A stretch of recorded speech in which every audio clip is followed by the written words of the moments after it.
Hello everyone, in front of me I've got Blackview A90 and let me share with you how to add a photo to contact in this device.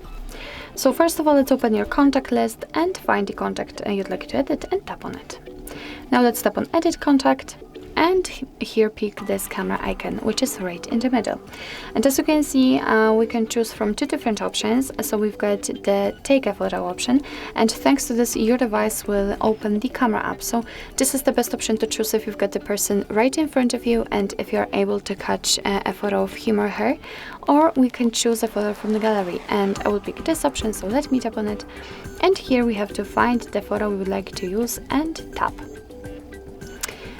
Just tap on got it, and as you can see from this step we can change the size of this square, we can change the position of the photo, we can zoom it in or out, and thanks to this we can decide what we will see after saving the whole contact, because this highlighted area is responsible for it.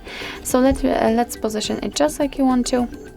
Here by using the switcher you can rotate the picture.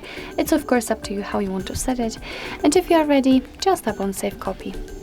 And as you can see, this photo has been applied right here, so remember to tap on save in the right upper corner. And here we've got our contact, and the photo will be visible on the contact list, and for example whilst all incoming calls from that number. So actually this is it. This is how to add a photo to a contact in your Blackview A90. Thank you so much for watching. I hope that this video was helpful, and if it was, please hit the subscribe button and leave the thumbs up.